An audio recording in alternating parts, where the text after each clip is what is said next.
This is the Good Neighbor Podcast, the place where local businesses and neighbors come together. Here's your host, Sean Preston. And welcome, everybody. Welcome back to the Good Neighbor Podcast. Today we have an awesome neighbor with us. Oh, there you go. Nick McGraw. What an introduction. McGrawesome Design. There you go. Hello, sir. Welcome to the show. Hey, Sean. Thanks for having me, buddy. You pronounced it. I'm gonna rat on you right now. You butchered it in the intro, and now you've saved it. So it's McGrawesome, and yeah, obviously it's a play off my last name. But yeah, I love that, man. That's why I always double check, and it's nothing worse than what I just did on the last show before you is double check with the business owner. Like, hey, this is how you. No. This is how you pronounce it. And then I get on the show and I'm like, I'm going to fuck this up. It's not great for SEO. Like it's not great for like usability and findability, but it's memorable. And if something's just memorable enough where people are like, oh, I see what you did there. Okay, that's funny. How do you spell that again? It doesn't really matter how you spell. You'll find it eventually. I'll give you a business card. I'll link you to my site. You don't have to remember it forever, but you do have to remember kind of how it made you smile or made you feel.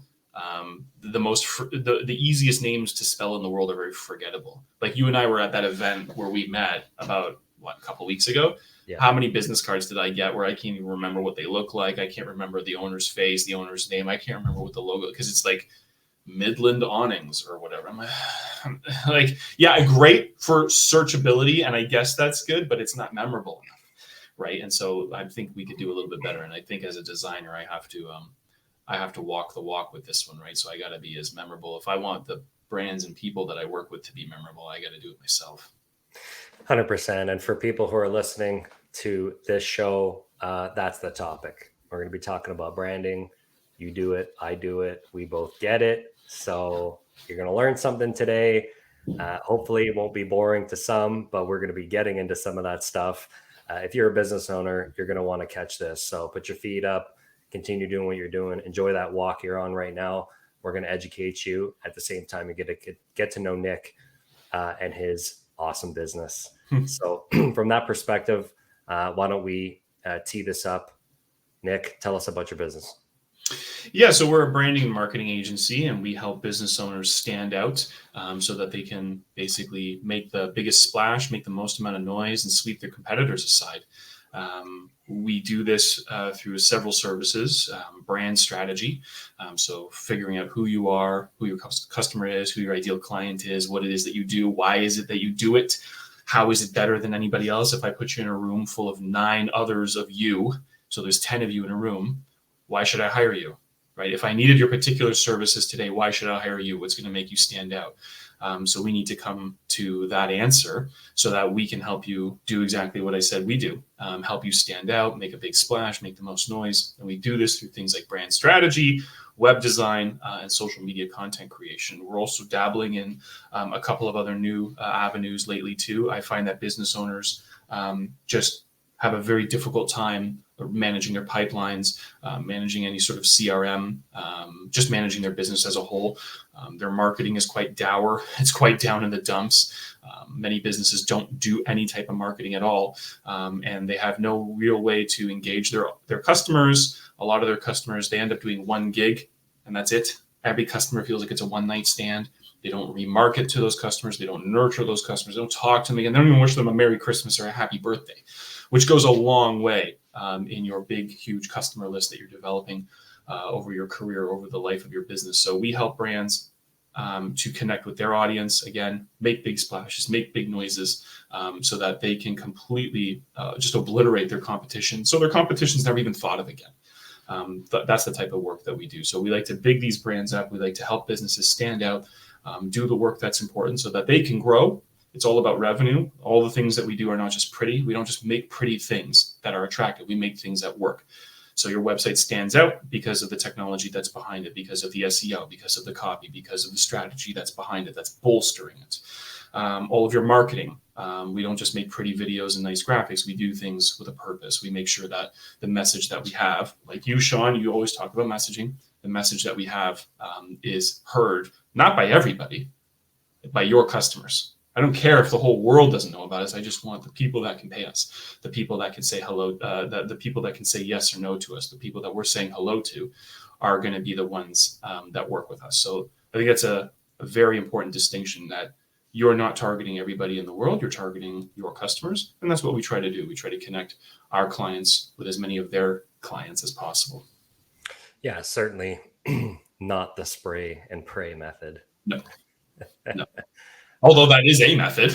That is a method. I was working with a lawyer last year, and when we were doing her SEO strategy, what we end up finding is your competitors. So part of doing an SEO audit is learning about who's in the space with you in your particular geographical area. So she happened to be on Long Island, New York, which is not exactly downtown Manhattan, but being a lawyer in New York, I can scarcely think of anything more competitive on this planet. Like, I don't know what's more competitive than being a lawyer in New York. I really don't know. And it's a bloodbath in Manhattan. And so she's not in Manhattan, so she's not competing in that space. She's a mediator. So she's not like go to court, like the show Suits and just, lawsuits and, it's not crazy stuff like that. She's helping people amicably divorce civilly and staying out of a court. So she's a very specific type of person. But in her strategy, in her audit, we discovered a guy who's spending like $100,000 a month on SEO strategies, right? And he's a lawyer downtown Manhattan. So he's spending $1.2 million a year just on SEO, just on keywords. Now that works because he makes $10 million from that, but that's not everybody. Like, not everybody has money for that, right? So he puts $1 million in, gets $10 million out. There's a machine where you just put $1 in, you get $10 out. Well, I'd stand there all day and keep putting money into that machine, right? But that's there's very little strategy in such a volume like that.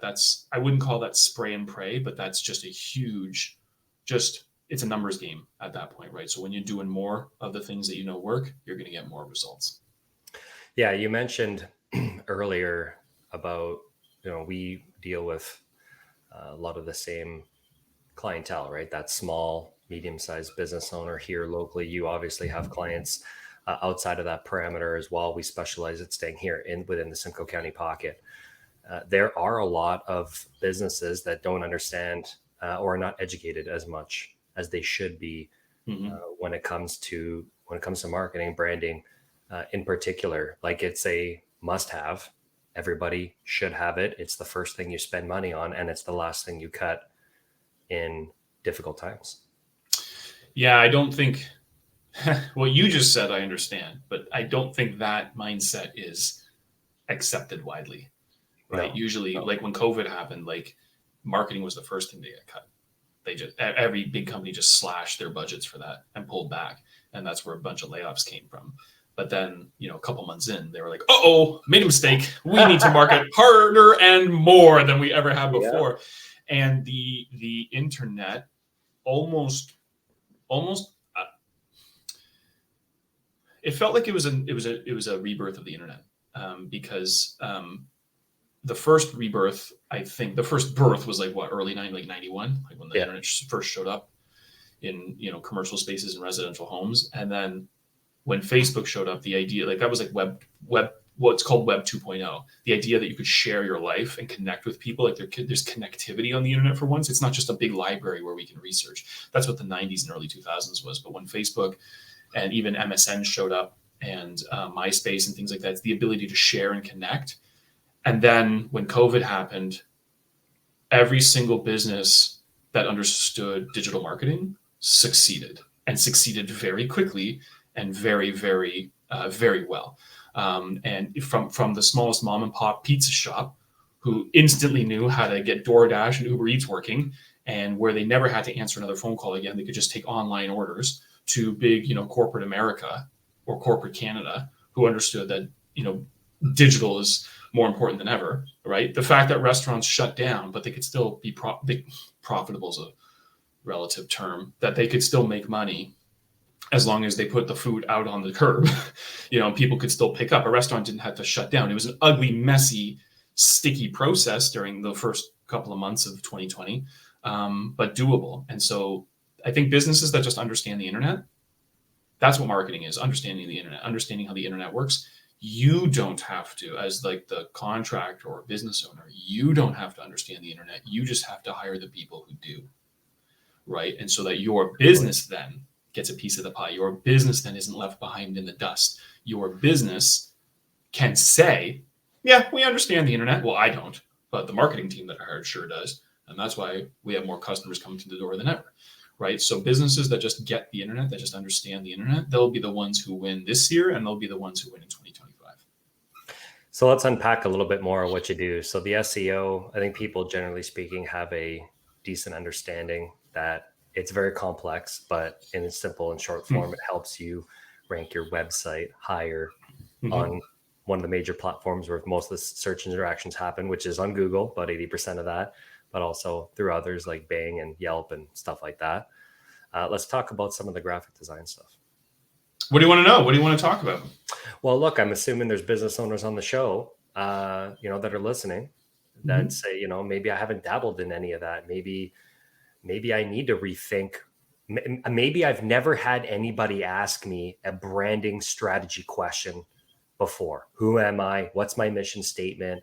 How do I separate myself from the competition? And so if somebody's now thinking about that, because we just piqued their interest in that, saying, hey, you know what? I probably should have that. Like, do you know your identity? Like a hockey team, right? They talk about that sometimes. They're like, this team lost their way. They're not the same as who they are. They're in a slump. They don't know who they are. And then all of a sudden they figure it out. Next thing you know, they're in the finals of the Stanley Cup, because brand identity is a really important thing if you're going to be a business owner.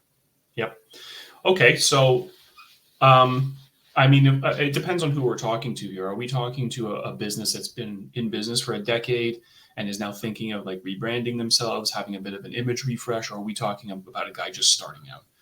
Because while those questions we could ask them are similar and the answers might be similar, there's slightly different scenarios. So who are we talking to here? Or we're just talking, you want me to try to answer this as generically as possible? It's going to be more on the generic side. I mean, because if me and you get going on something like this, this will be like a 2-hour podcast. So. Okay. So here's some of the best advice I can give any business. It's going to sound a little, maybe like it's, there's some buzzwords there and it sounds a little like it's a canned response. But one of the most important questions that you can answer is like, why are you here? Like, why do we need another plumbing company in this area? Why do we need another HVAC company? Why do we need another residential realtor? Why would I need another one of those? Right. And when we talk to specifically contractors, because that's who I've been talking to a lot lately, and I do have contractors as clients as well. I asked this to my one HVAC client, like, okay, so who are your biggest competitors? If you could just delete someone off the face of the earth, who would that be? And he was like, Reliance, for sure. You just delete them off the planet. I was like, okay. But if I put you in a room with Reliance, just you two, forget the 10 that I mentioned earlier, just you two. Why should I hire you over them? They're big, they're friendly, they're recognizable. I see their trucks. Yeah, okay, you don't have the budget that they do. You don't have the war chest that they do. But what makes me think you're going to do a better job, a faster job, a cheaper job? You're going to be friendly. Like, how are you going to... Why do you exist? Why are you here? And it sounds like I'm asking two questions there. One is the why do you exist? And then the second is your core values, understanding the values, understanding the immovable objects of your business, right? So let's start with one. Let's start with the why. There's a brilliant guy. You and I both know him, Rick. There's a brilliant guy in my networking group. And he talks about this a lot because he's a consultant for contractors. He's a coach. And he'll ask his clients, why are you here? Why are you in business? Well, I got into business to make money. Well, that's a really crappy reason.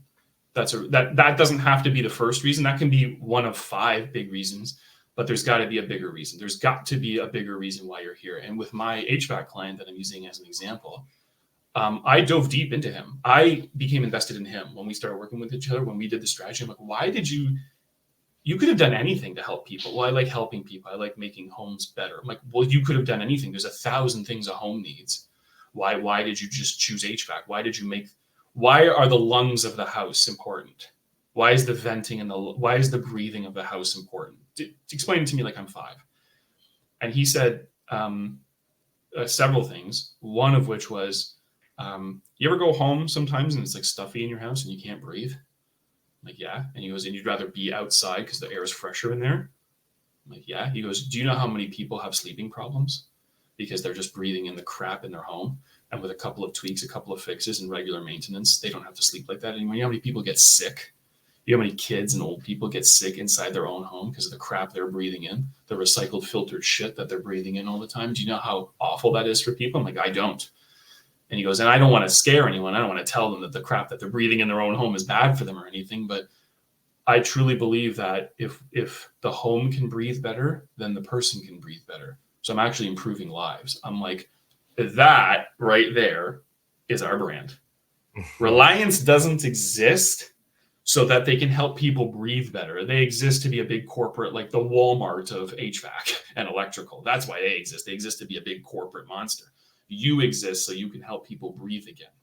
Happy home, happy life. I kind of like happy wife, happy life, happy home, happy health, right? Healthy home, healthy you, right? And so on his website, we have 3 key points right in his hero section, like breathe easier, lower your bills with regular maintenance. I can help lower their energy bills, lower the cost of living for them every single month, and then increase their property value with a couple of changes, a couple of, rescuing your furnace or a couple of venting changes, a couple of things that make your home more efficient. You'll lower your bills, you'll increase your property value, and you'll sleep better, right? So we're just making the human whole again through HVAC. Have you ever heard of such a thing? Like I've never heard of a brand strategy like that before, but I bought it and I was like, this is brilliant. You're convincing me, right? So how do I get this feeling? How do I distill this feeling down into colors and a logo and imagery? And how do I make this feeling come across on the website and your marketing and your socials and all that stuff? So, he convinced me, and if I can be convinced, I can convince other people because that's my job as a branding guy. I got to build a brand that convinces other people of this stuff, right? His customers specifically. So I fell in love with that idea. That was our why to exist. That was our vision, our mission, if you will. And then it came back to our core values. What are 3 or 4 solid values that you carry as a person that even if you quit this company right now and you worked part-time somewhere, no matter what, you would carry these values with you. You would always, they're immutable. Like you cannot walk them back. They are for sure always going to stay with you, and you will not cut corners. You will not, to save money, you're not going to cut out one of these values. To make more profits, you're not going to cut out one of these values. To save your own ass, these are your principles, if you will. You must live by them. And so I can't remember what his specific core values were, but obviously transparency was a big one. Fairness, friendliness. He wanted to make sure that one of his big benefits is because I have a smaller team, I can manage them. And you can rest assured that when we send one tech out to your house that first time, that's the tech you're going to get all the time, right? You won't have multiple faces, multiple names, multiple name badges, strangers walking into your home. You're gonna have your guy or girl who's good at their job and who's going to service you. And that's going to be your person, and you can rest assured that you can trust them all the time. So the friendliness, the accessibility of it all, the recognition, recognizing your person. Very much a family mentality to running a business, which I don't always recommend. Oh, everyone here is a family. No, this is still a business, but you want your customers to feel like they're buying into a family operation rather than some big corporate conglomerate thing, right? So I think that's an important distinction. For example, my core values, my 3 core values that I carry with me, which I think is pretty obvious to you at this point. Transparency is usually one I lead off with. I don't bullshit anybody. Just about everybody who comes in contact with me can figure that out. So transparency, I never lie, and I always tell you the truth to the best of my ability. And if I don't know something, I'll tell you that I don't know, but I'll try to go figure it out. Energy. I always bring energy to everything I do, every transaction, every relationship. I always bring energy. I don't even know how to not bring energy. I would have the flu and I would still somehow bring energy to every conversation. Maybe we just do it over Zoom and I'm not in your face. But even if I'm sick and in bed, I'll still have energy somehow. So I always bring energy and positive vibes to everything that I'm doing. I think that comes through. I can't have hot pink as my main brand color and not scream energy, right? So transparency, energy, and then relationships. Relationship driven, relationship building.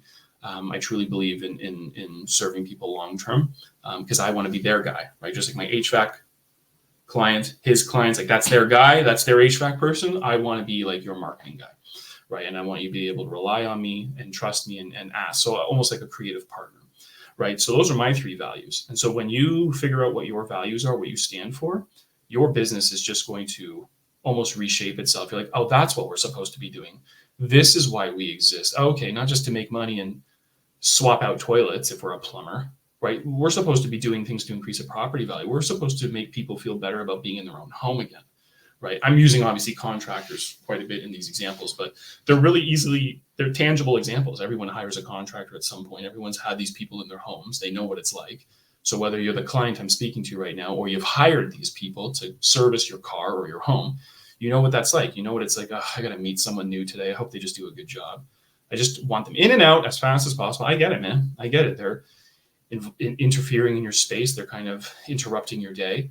We want as little interruption as possible. Well, I mean, if you find a business that's good at that, that their reason to exist is to serve you as quickly and as efficiently as possible, but also leave you better than how they found you, then that's great, right? So you have to, as a business owner, whether you're a solopreneur or you're a bigger business, you need to understand why it is that you exist.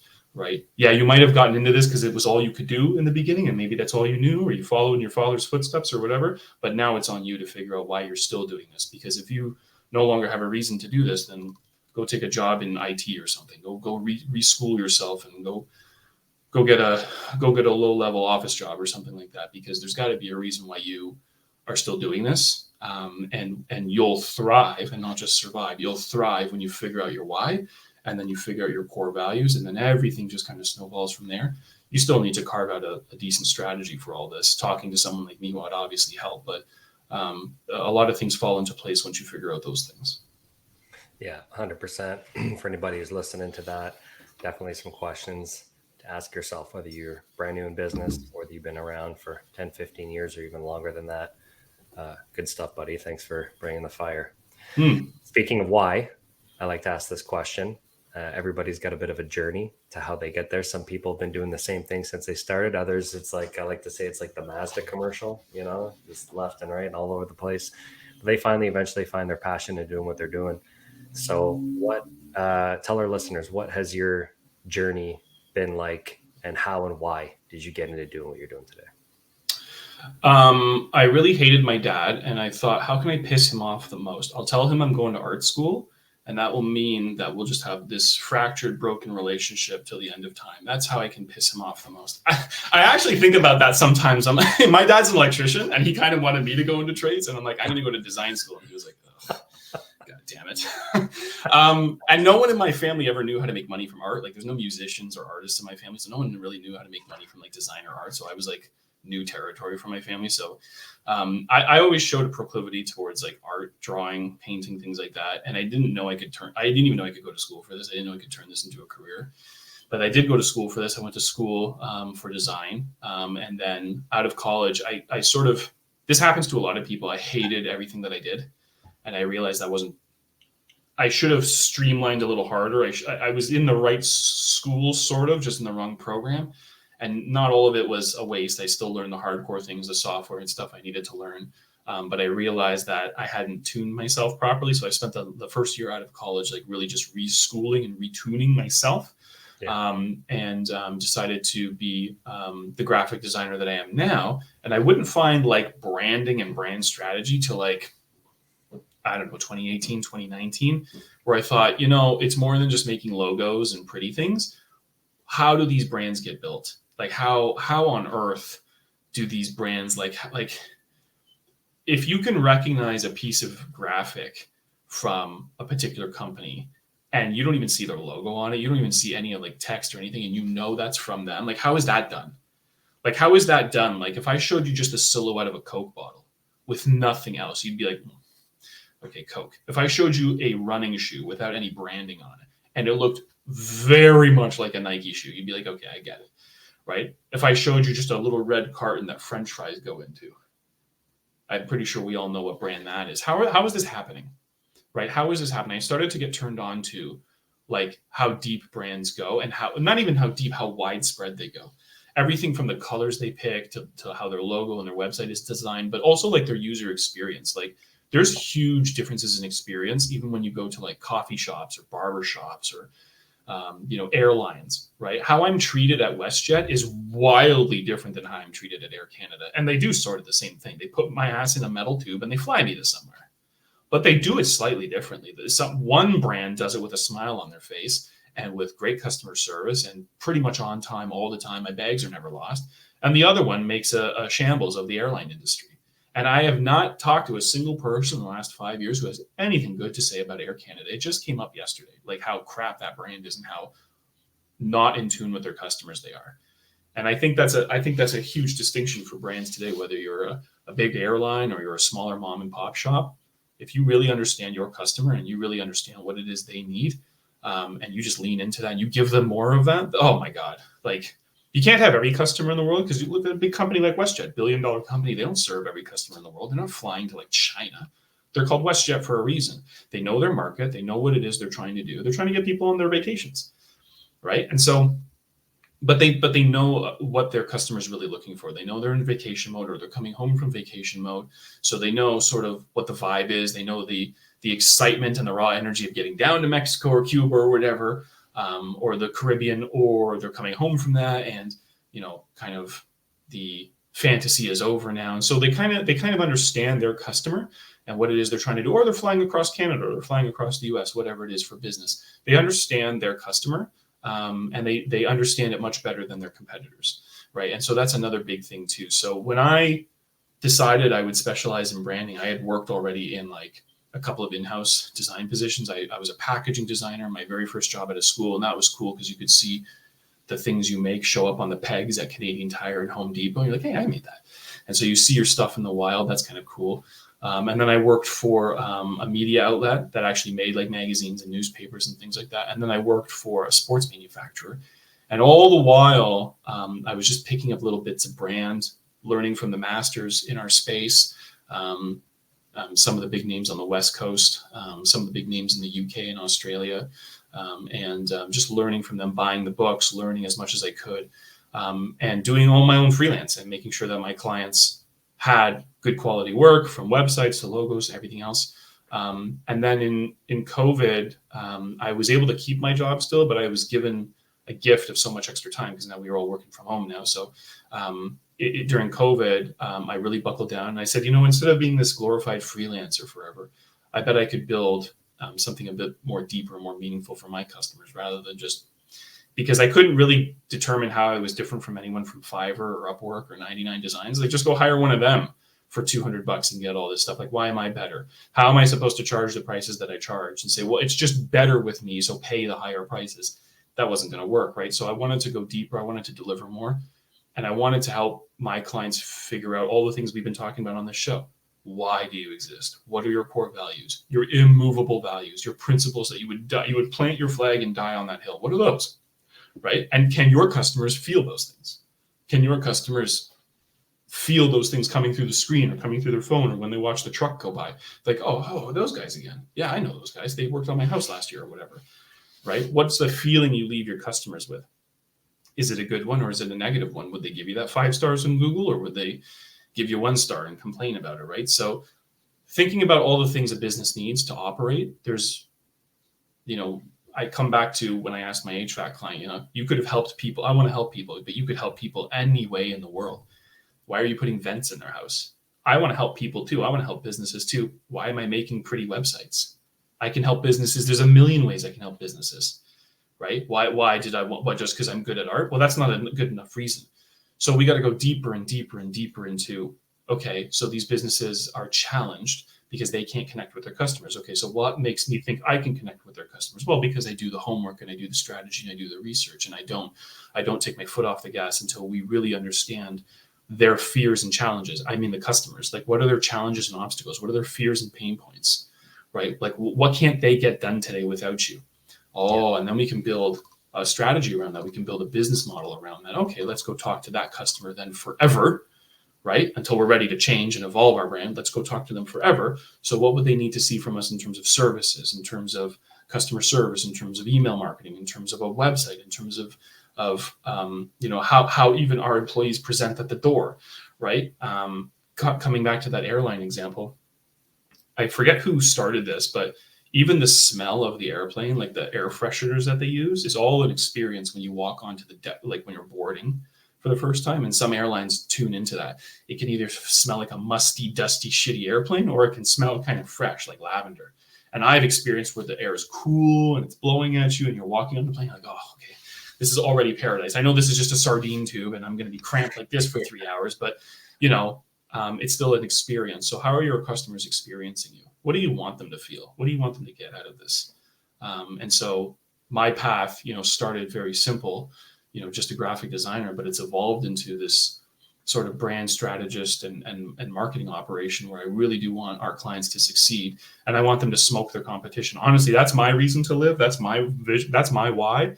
I'm like a lawyer. Once you're my client, I want death to all of your competition. Like, I just want to smoke whoever exists in your world who's an obstacle. Let's smoke them. Let's make you so good that no one would even think of hiring the other guys. Right. So I'm very protective of my clients and I want them to do really, really, really, really well. And so I'm always thinking about them. Like, how am I going to get your message out there today? Can I hear your voice a little bit more on social media? How can I make you better? Right. And so that's my reason to exist. I just want my clients to like win every single day. So that's what turns me on. That's what gets me up in the morning. Yeah, definitely all great questions for somebody to be able to ask themselves. How do I separate myself from everybody else? My higher why?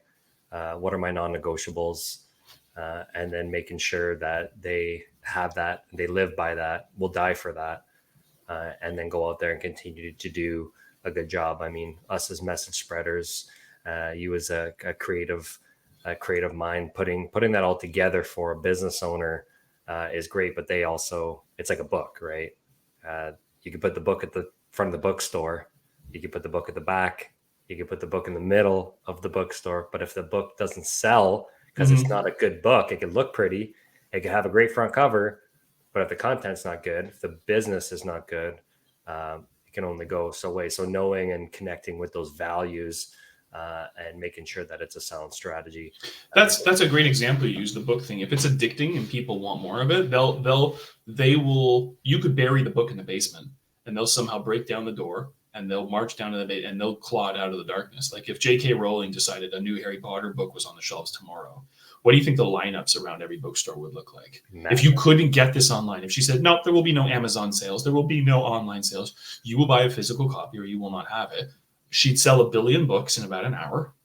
And that's because people want it. Now, we all can't be J.K. Rowling and the Harry Potter of whatever it is we're doing. But that's a good mentality. We want to be so good at what we do that our customers don't even think about the competition. They don't even think about going anywhere else, right? Someone close to me, like we're both contract, like we're both in that contractor space, Sean. Like we both kind of know DIY, home improvement, stuff like that.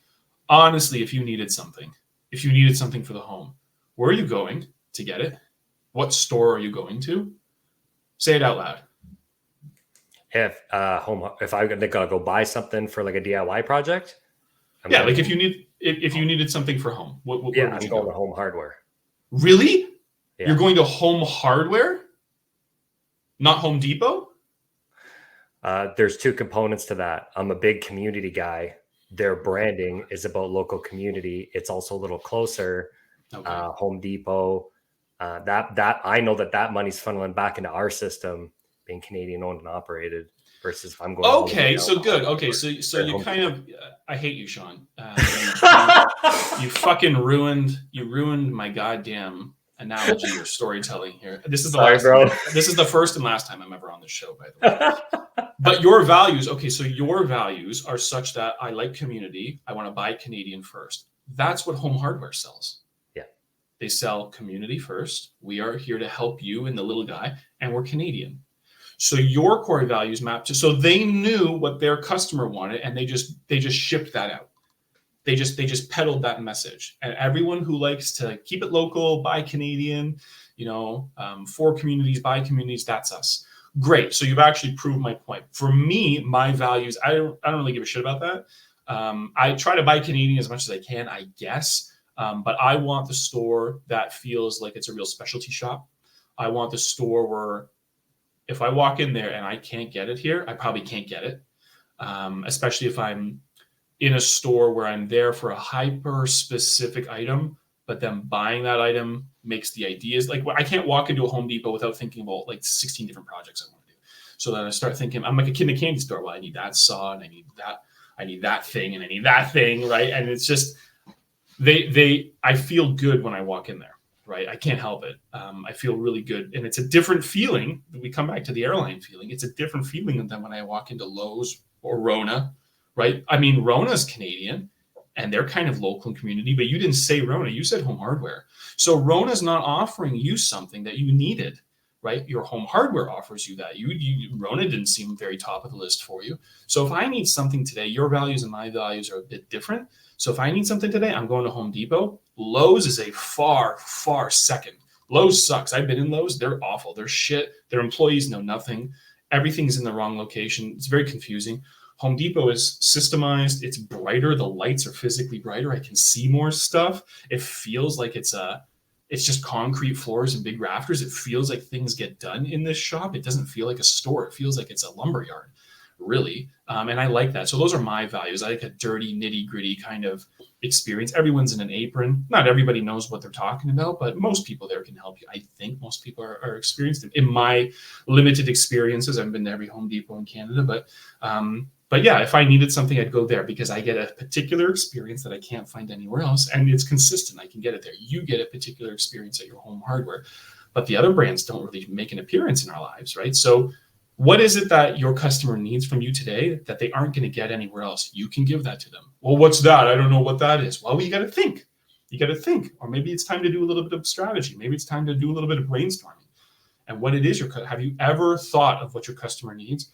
Oh, well, they just need, wiring in their house. They need some circuit bed. No, they need friendly, accessible, reliable service. They need someone they can trust. They need someone that they can call in an instant, maybe not a 24-hour emergency line, but they need something. They need someone and a service that they can rely on, that they can trust, that is, I'm sure, fairly affordable. And you don't even have to be the cheapest guy in the area because people will pay top dollar as long as they think they're getting the other things. So you need to ask yourself, what is it your customer needs? Start delivering that. None of my customers, Sean, really need a website. But if the website gets them to more customers, then they'll do the website. So most of my customers need more customers. That's what they need. And I know that. Nobody really needs a website today. Nobody really needs social media content, but they'll do it because it's a means to an end. Yeah, I mean, 50% of people that go on the World Wide Web never make it to your website anyway. They just go to your listing. Your listing is more important than your website. Yeah. From that perspective. And business owners are solving a problem. You came into business because you're solving a problem. What is that problem? And then how do you differentiate yourself? Why should you solve that problem for somebody else over somebody else? Yeah. So coming back to our Home Hardware, Home Depot example, yeah, they both solve the problem for us, but they do it in a different way. So it's not just solving the problem, it's how they solve it. So your Home Hardware and my Home Depot both solve the fucking problem today. That's not in question. They both have the same parts. They both have the same products. They'll solve the problem. Home Hardware solves it for you in a way that Home Depot wouldn't. And Home Depot solves it in a way for me that Home Hardware wouldn't. It's a different experience. I like a certain experience and you like a certain experience, right? Same thing with restaurants. I get one vibe at this pizza shop than I get at the other pizza shop. And so there's two gyms in Aurelia. I'm in Aurelia. I think you're in Barrie, right? You're in Midland, or where are you? Barrie. You're in Barrie. So there's two gyms, like bodybuilding gyms in Aurelia. One's at the south of the town, one's at the top of the town. I'm a member at both right now. And I just moved here like 2 weeks ago. I'm a member at both right now. I've never had two gym memberships.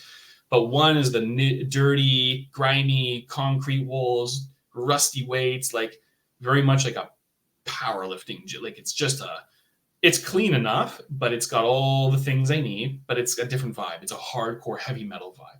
And the other one's bright lights, literally white walls. Things are cleaner there, more of a bodybuilding gym. But I'm getting two different vibes. I can do the same thing in both. I'm getting two different vibes, and it depends on what Nick I am this morning, right? Do I want the cleaner, bright lights, more of an accessible, not fighting for parking type of experience, or do I want the brutal, I'm going to bend this bar in half today, and that's the place I got to go do it. Like, what kind of experience do I need? And maybe I just need one experience all the time.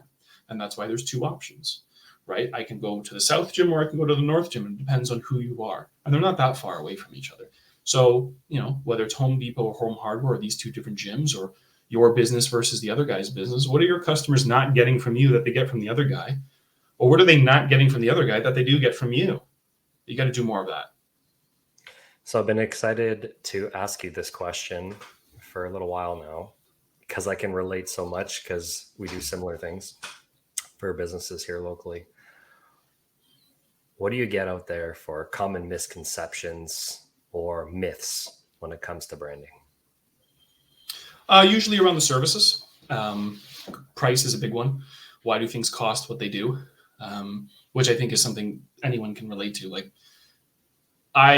when I started doing DIY projects with my dad, this was like 15, 20 years ago. What was a kitchen reno? I know every kitchen's different, but like we're talking like quartz countertops, new cabinets. What was a kitchen reno, Sean? 20 grand? Now a kitchen reno is like 100 grand. What are you hearing from your customers, like your own clients or people that you sit down with that you're looking to maybe do business with? And we start talking about marketing, we start talking about branding. What myths or misconceptions do you get from people? Maybe people that decide to do inaction, they don't move forward. Maybe they don't understand it enough. And maybe there's some stigmas that are out there for people. Yeah. So a lot of it comes back down to not understanding how the internet works. You alluded a little bit earlier in this chat about how the SEO is kind of like a mystery. It's kind of like the dark arts. They don't understand why it's needed, how it works. A lot of what I do, people don't understand why it's valuable. Well, do I even need a website? Who the hell needs social media? I don't need social media. I don't need to send emails out. I don't need any of this. SEO, I don't even know what that is. Just because you don't understand how these things work doesn't mean they don't work for you. Most people don't know how their computers work. Most people don't know what an IP address is. Most people don't know what is happening when they click their web browser and the internet opens up. They don't know what is happening. But it is still highly valuable and highly potent for you, and it's working. Most people don't know what happens when they're driving their car. Not many people can explain to me what internal combustion is. Not many people know what's happening when they depress their foot on the gas, but a car is very valuable and a powerful tool that you must have in your life. It's a very useful thing. The things that I do, I constantly have to explain its value because branding and marketing, I think most people understand the power of marketing. It's a bit more of a sexy term. Big businesses in the world have used marketing before. What's branding? What is brand? That is so subjective. Like, is it the logo? Is the logo my brand? That's a small part of it. Some people think that the logo is their brand. The logo is the icon. Branding is the feeling. That's all it is. Well, then is it my colors? My colors, my brand? Is it my fonts? Are my fonts the photos I use? Is it the truck wrap? Is it just the words and the messaging that you guys are really good at? Is it the ads we run? Well, it's all of this. It's the experience someone has of you. It's your reputation. There's a great brand strategist out there, Marty Neumeier. I think he was the one who talked about this. You can tell people what your brand is all you like. They'll tell you what it is. Your customers will tell you what your brand is. Yeah. Right. So if I have a very high opinion of WestJet, I have a very high opinion of WestJet. They can't change that until they do something to break it, until they do something to break my opinion, and they betray me or something, lose my luggage or send me to Hong Kong when I didn't want to go there. Right. Until they do something to ruin that reputation, I will continue to have that high reputation. And then until Air Canada gets their act together, I will continue to have a very poor opinion of them. So all of these things are brand. It's our perception of you. We will tell you what your business is worth. Your customers will tell you what your brand is worth. Now you can do things to influence them. Awesome colors, dynamite website, great accessibility, easy to get in contact with you, wicked social media, lights out customer service, like instantaneous customer service, friendly faces, friendly voices. All of these things add to brand experience. I can help influence those things, but we got to figure out why we're doing them in the first place. We got to figure out, well, what's the most important thing that we can tackle here, right? Do I need to coach you up in a few things, or do I actually need to sell you services? Like, what are we missing here? Like from a hardcore, branding and marketing point of view. So there's the biggest battle for me is just explaining the value of these things, why we need SEO, why we need your keywords. Well, you need to be known for something, right? So what are the 2 or 3 keywords that you want to be known for? Your services, right? In your area. So Aurelia, whatever, Barrie, whatever it is I do, right? Things in Barrie that I do, right? So you need to own your geographical area, and you need to own the niche that you're in, so that when people start searching for these things, you need to know how users behave behind a keyboard or behind their phone.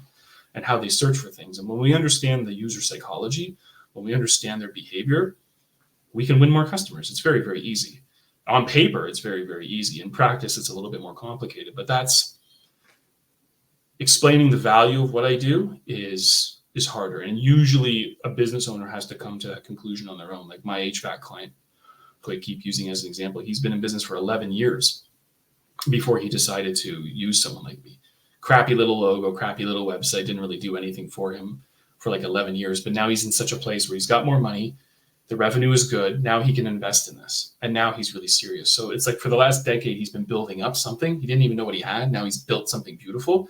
Now it deserves a refresh. Now it deserves a not a remodel, but a makeover. It deserves like its own makeover. So he's really happy and proud of his business. Let's show him, let's show the world how proud he is.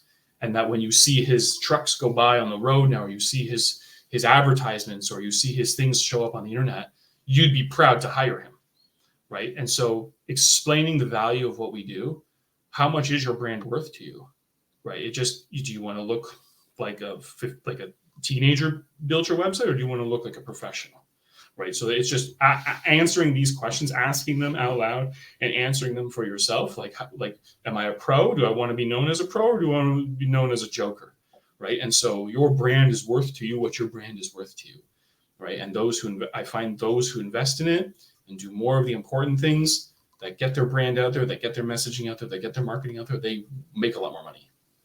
100%. I mean, and when you take 10 people out there and they all see the same thing, they're all going to feel a little bit different about it. Organizing your messaging and spreading it out there to the right people in a way that it's going to be more positive than not is certainly the best strategy when it comes to that kind of stuff. So, okay, I'm excited to ask you this. We've talked about branding. I think certainly the audience has learned over the last 50 minutes a lot about this stuff, the importance of it. If you're not doing any now, we both highly encourage you to start looking at that. It does a lot of intangibles as well too. It helps you keep your own clients, helps you keep your own employees. You build up brand equity. Your business is more valuable. You could sell it for more at the end of the day, and it helps you gain business than otherwise not, because people feel good about your brand. So you've built up yours. It's a constant work in progress. What you start with at the start is never what you finish with, but better to do something than to do inaction. I think that's a massive component to what I see out there in the workplace. So Nick, when you're not working on your business or in your business, outside of that, what do you like to do for fun, man? I'm a gym rat. I won't bore you with like mental health bullshit too much. But we talked about COVID a little bit. When the gyms shut down, along with all the restaurants and just about every other business, a lot of people had problems, and myself included. And when the gyms opened back up, a lot of those problems seem to disappear. So I'm a huge gym rat. I'm very passionate about my physical health, lifting specifically, powerlifting, bodybuilding. I'm not the biggest guy in the world, but a huge advocate for my own physical health. I'm a big soccer guy. I used to be a big mountain biker. So outdoors, personal fitness, huge for me. And then I find if I'm taking care of those things, this is pretty shitty advice, but like, I don't have a lot of mental health problems because I take care of those things. Those departments are tick, tick, tick, tick, tick. And so all the mental health, you got to eat right. Don't drink too much, don't smoke too much. But like, this isn't a mental health podcast, but like, I find my physical health, I will never let that slip again. I don't care how busy I get. I don't care how much work there is to do. I stopped making excuses a couple of years ago. It was around early 2023 where I said nothing. Actually, I set a goal for myself at the end of 2022. And I said, I will never, ever let work push my workout. I don't work out till like 4 or 5 o'clock. Like at the end of the day, I'm up 6 a.m. at my desk working. So I'm putting in like full fucking days. I'm putting 10 hour, 11 hour days in. That's what you got to do as a business owner. So at 4 o'clock, I'm allowed to shut it down. 4:30, 5 o'clock, I'm done. And I said to myself, I will never let a client hamstring my workouts ever again. And that only happened 2 times in all of 2023. And the first time took till August. Happened 1 time on a Monday. And I remember thinking about it. I'm like, this is the first time in 8 months that I've allowed this to happen. And it happened 1 more time, like in November. And I was like, that's pretty good that I didn't allow anyone to destroy what was important to me. So working out, that's what I like to do. I read a lot. I read not just in my world, but I read a lot of like my novels. I'm a big sci-fi guy, Star Wars, Star Trek. If any of your fans know what Warhammer is, which I'm sure they don't. I used to paint the Warhammer figurines. Buddy, let's go. 40K? You're a 40K fan or a fantasy fan? I am a fantasy fan. Okay, so that's now called, it used to be called Warhammer Age of Sigmar, so now it's called Warhammer The Old World. They rebranded it a couple times. Yeah, but 40K is still 40K. The lore of it. That's what I read. I read a lot of the lore. Yeah. I'm big into the lore for like things like World of Warcraft. I've been playing that. Okay, so you're a WoW guy? Okay. Yeah. Super. I never got into online RPG. Like I'm good into RPGs. I'm not into like mega multiplayer online. Like I'm not into that. Yeah, it's on and off relationship. You play it for a bit when it's good. Yeah. That's another thing. I'm not a huge gamer, but if you want to jump on Halo anytime, I'm good. I'm good to go. Well, nice. You have Xbox or what? I do have an Xbox One, and I also have the Master Chief Collection on PC. Let's go, buddy. Oh, you can play on PC. That's fine. Yeah. We should have a Halo night. What are you doing? What are you doing on Friday night or whatever? We can definitely talk on the other side and try to find a nice. We'll get some of our listeners on the show. Let's have a big brawl on Halo. Let's do like a King of the Hill or capture the flag. So I'm not a huge gamer, but I do like to shoot things. So I love Halo. That was another thing too. We talk about experiences. We talk about like the things, the brands that have an effect on us. When Halo first came out in 2001, I had never seen anything like that. Like I wasn't getting into gaming at 13. But like I had never seen anything like that. And the hundreds of hours I pumped into that game, and then Halo 2 and then Halo 3, the amount of life I wasted, and I don't regret a minute of it. I had never seen anything like Halo. And to this day, Halo is my favorite video game franchise. It has its flaws. It's not perfect. And it probably doesn't even rank in the top 50 video game franchises of all time. It may, but it's number 1 for me. So it does something for me that I can't get from any other video game franchise. Granted, I haven't played a lot, but it does something for me that nothing else can. So that's my experience of it.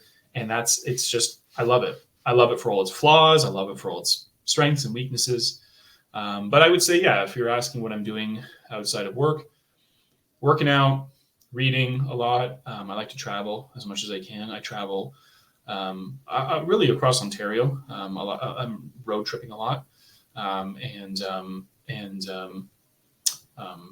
like to meet new people too, which is kind of cool. So you and I you talked about Star Trek.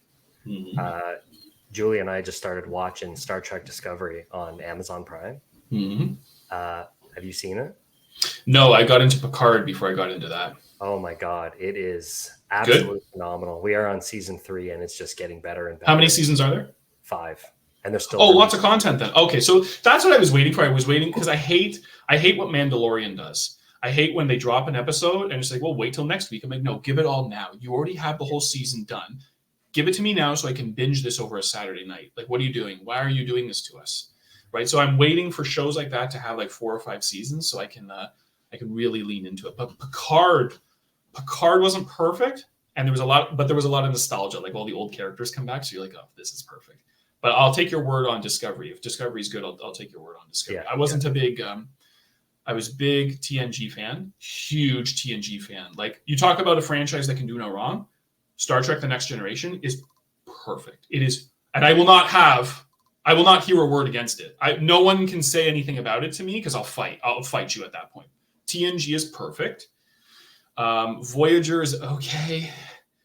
I tried so hard with Voyager. I couldn't get. Deep Space Nine is awful. It is a grind.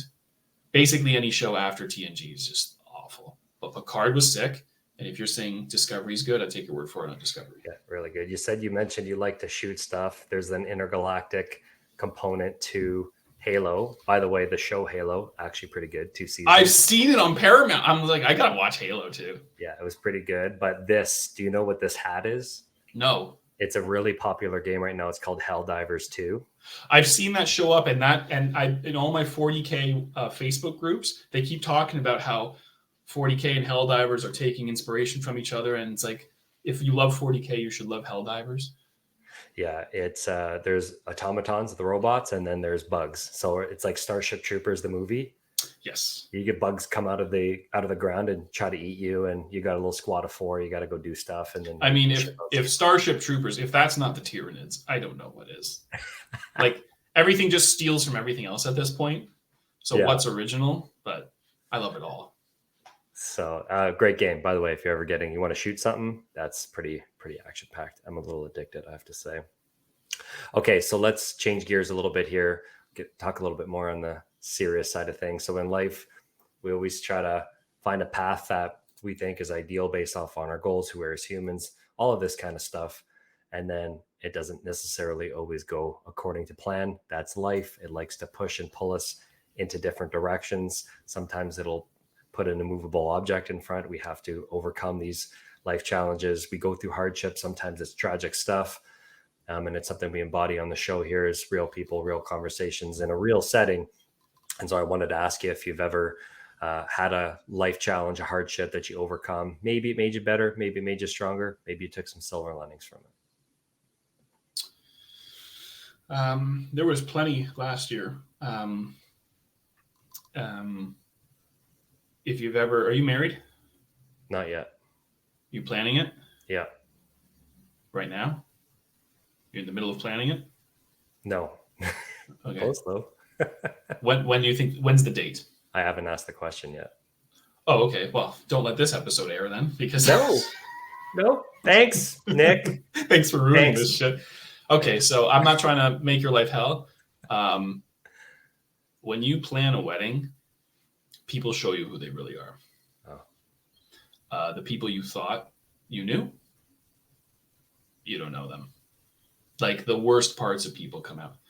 People become very selfish. People become, well, if I'm paying for it, I want this, or they think they know better. In some cases, divisions happen very quickly, and relationships. I have some relationships that will never be mended. I'm not the easiest person to get along with, so I'll put my hand up to the fact that I'm part of that problem.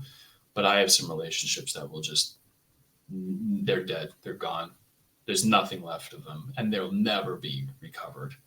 And I want it that way because you have to remove the toxic people from your life. Totally. And you see people, you see the leeches and the users, how they just use people, and you're like, that's who you are? That's who you were this whole time? Okay. So plan a wedding, and then you'll see all this. You'll see who you thought you knew. You don't know them at all. So I would say throughout all of 2023 was quite a challenge. It's hard enough to plan a wedding when everything's good, when everything's smooth.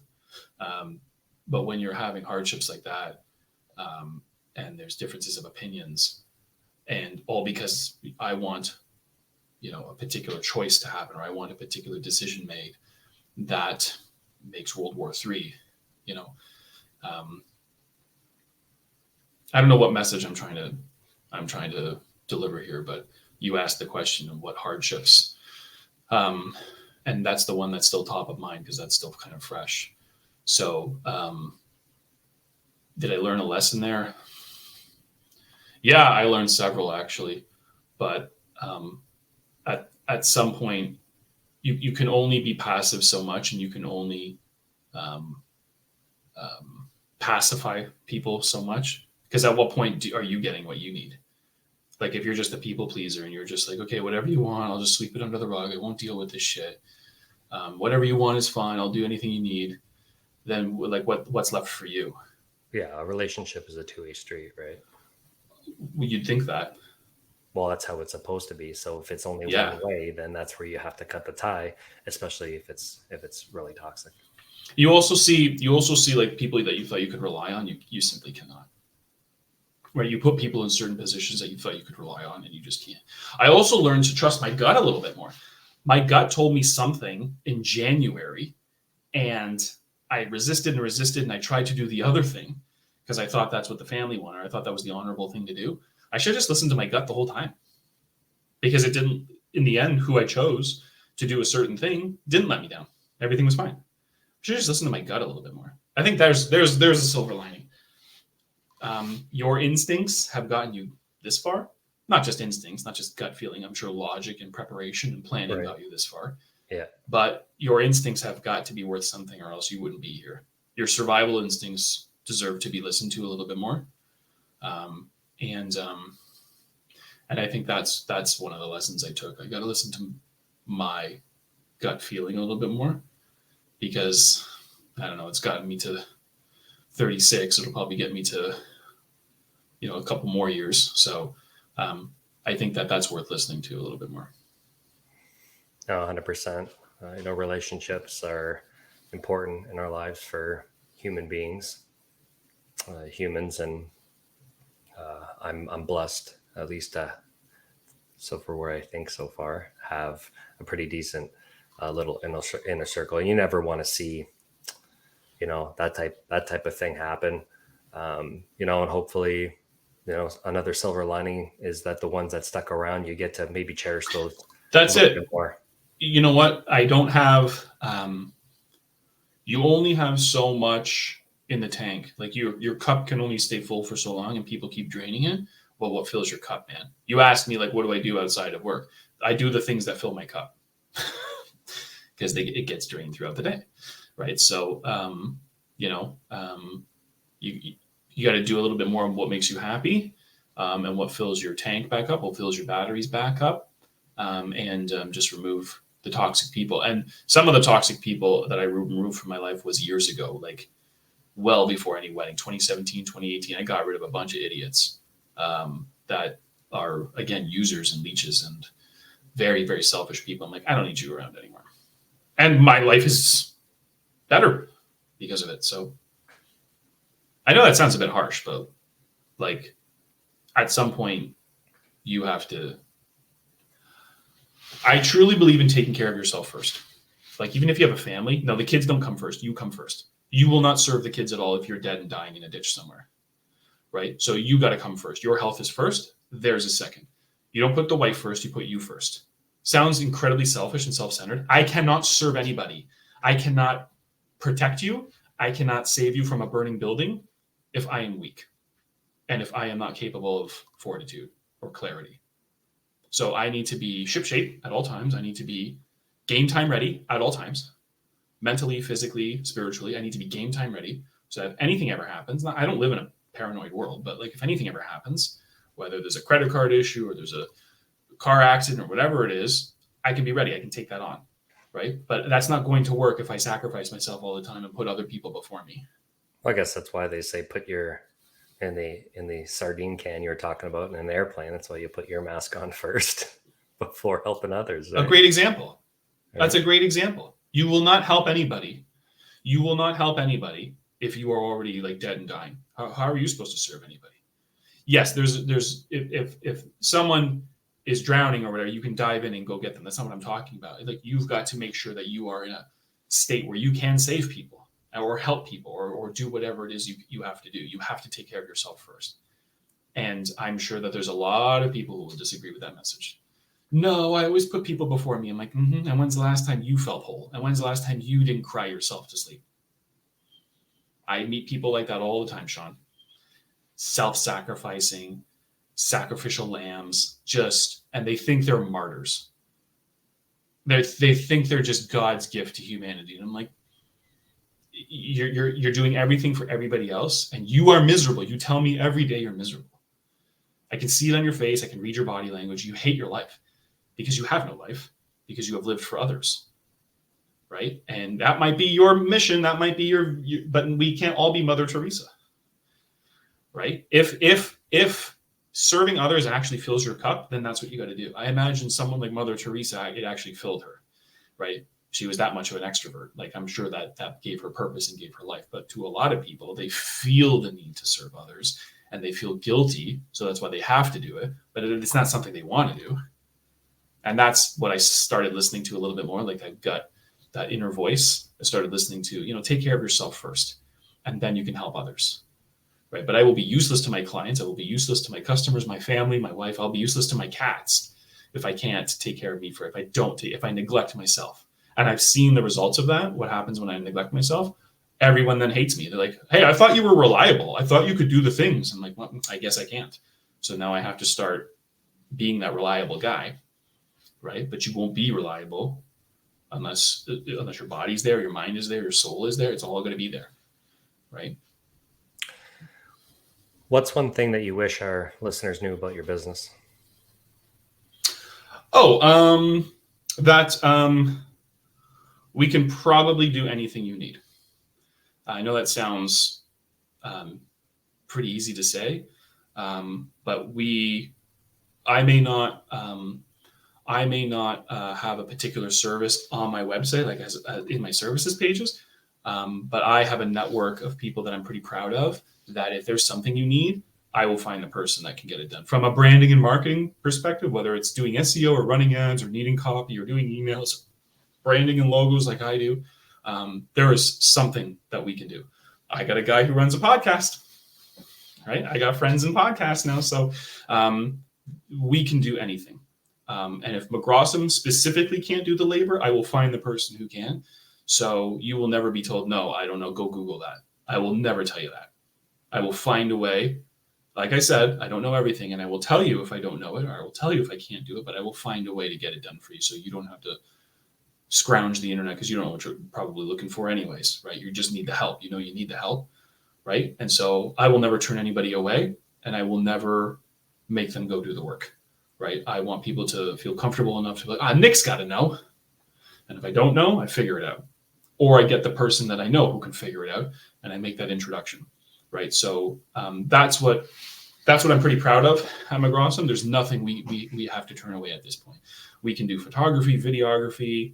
We can shoot commercials at this point. I have people in Toronto that I know who have big spaces that we can actually do the studio work in.